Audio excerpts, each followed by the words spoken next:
இலக்கை நோக்கி டுவர்ட் த கோல். இந்த நிகழ்ச்சிக்கு உங்களை அன்புடன் வரவேற்கிறோம். Praise the Lord. ஆண்டவராகிய இயேசுவின் இனிய நாமத்தில் உங்கள் எல்லாருக்கும் அன்பின் வாழ்த்துக்கள். 146ஆம் சங்கீதம் முதல் வசனம்.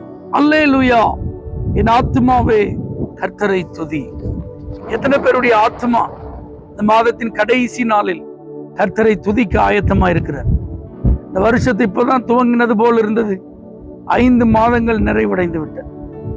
இந்த மாதத்தை இன்றோடு நாம் நிறைவு செய்கிறோம். ஆண்டவர் எவ்வளவு நல்லவராக இருந்திருக்கிறார். நம்முடைய குடும்பத்தில் நம்முடைய பிள்ளைகளுக்கு தேர்விலே அவர் நல்ல வெற்றியை தந்திருக்கிறார். வெற்றியை தந்தது மாத்திரமல்லாமல் அதிகமான மதிப்பெண்களை தந்திருக்கிறார். நல்ல பள்ளிக்கூடங்களிலும் கல்லூரிகளிலும் அவர்கள் விரும்பின அந்த பாடங்களை எடுத்து படிப்பதற்கான வாய்ப்புகளை தந்திருக்கிறார்.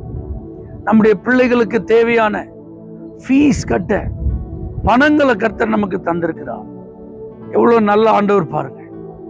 இந்த வெயில் காலங்களின் தாக்கங்கள் சரீரத்தில் நமக்கு வேதனை உண்டாக்காதபடிக்கு அதற்கெல்லாம் விலக்கி ஆண்டவர் கண்மணி போல நம்மை பாதுகாத்திருக்கிறார். குடும்பத்தோடு நல்ல அதிகமான நேரங்களை செலவு செய்ய இன்பமான வாய்ப்புகளை எல்லாம் கர்த்தர் தந்தார்.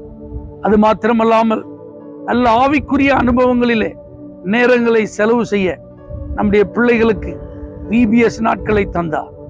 வாலிபர்களுக்கு நல்ல முகாம்களிலே கலந்து கொண்டு ஆண்டவரோடு ஐக்கியப்படவும் தங்களுடைய வாலிபத்தை அர்ப்பணிக்கவும் ஆண்டவர் கிருபை கொடுத்தார்.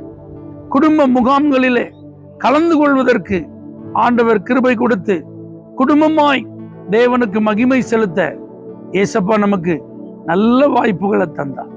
இப்படி ஆவிக்குரிய காரியங்களிலும் உலக அனுபவங்களிலும் இந்த மாதம் முழுவதிலும் ஏராளமான உதவி செய்த ஆண்டவருக்கு நம்ம நன்றி சொல்ல வேண்டியது நம்முடைய கடமை அல்லவா? இப்படிப்பட்ட அனுபவங்கள் அநேகருக்கு இல்லை, அநேகருக்கு கிடைக்கல.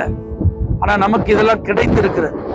ஆகவே இதெல்லாம் நினைச்சு பார்க்கும்போது நம்முடைய ஆத்மா கர்த்தரை துதிக்கட்டும். புதிய மாதத்திற்காக இன்றைக்கு ஜெபியுங்கள். நல்ல ஒரு ஆசீர்வாதமான வாக்கு தத்தத்தை கர்த்தர் தர வேண்டும் என்று ஸ்தோத்திரத்தோடு காத்திருங்கள். நிச்சயமாக இந்த மாதம் முழுவதிலும் ஆண்டவர் உங்களை வழி நடத்தி வந்ததை நினைச்சு நீங்க அவரை துதிக்கிற துதியை அங்கீகரித்து வரப்போகிற புதிய மாதத்தையும் ஆண்டவர் உங்களுக்கு ஆசீர்வாதமாய் மாற்றி தருவார். நல்ல வாக்கு தத்தங்களை தந்து உங்க ஆத்மாவை மேன்மேலும் பலப்படுத்துவார். நல்ல துதிங்க, நல்ல ஸ்தோத்திரம் பண்ணுங்க, ஆண்டவருக்கு நன்றி சொல்லுங்க.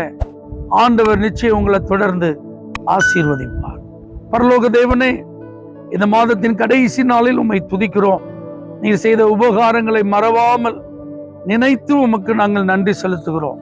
இந்த மாதம் முழுவதும் எங்களுக்கு நீங்க தந்திருக்கிற நன்மைகளுக்கெல்லாம் நன்றி. புதிய மாதமும் எங்களுக்கு ஆசீர்வாதமா இருக்க உதவி செய்யும். இயேசுவின் நாமத்தில் பிதாவே, ஆமென். Prayer contact Pastor J. Kumar, El Shaddai Ministries, 9500252586, Surandai.